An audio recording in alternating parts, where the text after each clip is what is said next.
Is the Xiaomi 13 Pro your next flagship? Xiaomi unveiled its new flagship series last Sunday and sales started this Wednesday. This is only the second mainstream phone to use the 1-inch Sony IMX989 sensor after the Vivo X90 Pro Plus from earlier. Before that, it was featured on the China-only Xiaomi 12S Ultra and the Sharp Aquos R6, which is similarly limited in availability. The 13 series also brings an official IP rating for the first time, IP68, of course, as is befitting a flagship. There is no light model this time, it's just the vanilla and the Pro. While we're still waiting on Xiaomi to detail international availability, the Xiaomi 13 Pro is clearly king of the hill with a much improved camera setup. The 50 megapixels main camera is effectively the same as on the 12S Ultra, which was one of the best camera phones that we have tested this year. The 13 Pro also updates the telephoto camera with a longer lens, 75mm, up from 48mm. The ultra-wide and selfie cameras are the same.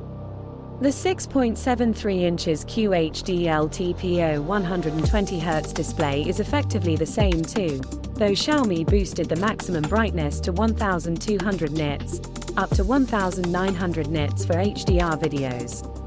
The other big upgrade in this generation is, of course, the chipset, a Snapdragon 8 Gen 2 with faster LPDDR5X RAM, 8/12 of a gigabyte, and UFS 4.0 storage, 128, 256, 512 of a gigabyte.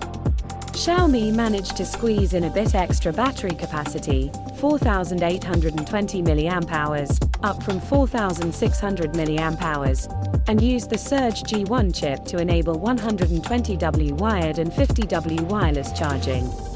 The extra capacity is nice since the 12 Pro didn't have the best battery life.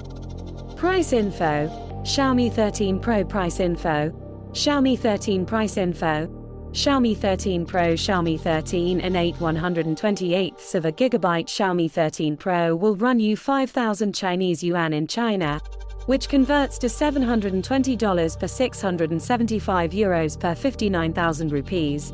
For comparison, the 12 Pro launched at 4,700 Chinese yuan for the same memory capacity and 5,000 Chinese yuan for an 8 256ths of a gigabyte unit. The 8 256ths of a gigabyte phone was priced $1,000 when it rolled out globally, so you can expect the 13 Pro to cost around the same. Let's scout the competition. The Vivo X90 Pro Plus also uses the 1-inch IMX989 sensor. It has a longer 90mm tele-lens with a 64 megapixel sensor, a second tele-lens for portraits, 50 megapixels, 50mm, and a 48 megapixels ultra-wide module, all three developed alongside Zeiss.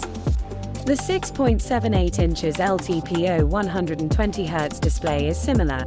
The Snapdragon 8 Gen 2 is the same. The 4,700 mAh battery with 80W wired and 50W wireless charging holds its own too.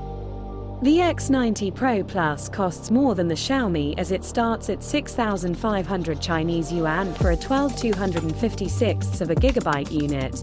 This is the lowest configuration available. The iQOO11 Pro has a more basic camera setup, 50 megapixels 1/1.49 inches main, 13 megapixels 2x tele and 50 megapixels 150 degrees ultra-wide, but it features a faster 144Hz 6.78 inches QHD Plus display, LTPO panel, and even faster 200W wired and 50W wireless charging. It is powered by the 8 Gen 2 as well. This phone matches the Xiaomi pricing at 5,000 Chinese yuan, but this is with extra storage, 256 gigabytes. The Xiaomi 13 stands out with its size. It measures 152.8 by 71.5 x 8.0 millimeters, the smallest of any Snapdragon 8 Gen 2 phone so far. It has a 6.36 inches display, making it a tad bigger than its predecessor, which was narrower too, 69.9 millimeters. The base price for the Xiaomi 13, 8 128ths of a gigabyte, is 4,000 Chinese yuan, $575 per €540 per 47,500 rupees. Its predecessor was 3,700 Chinese yuan at launch, again 300 Chinese yuan cheaper. When it arrived on the international scene, the 8/128 of a gigabyte model was $750.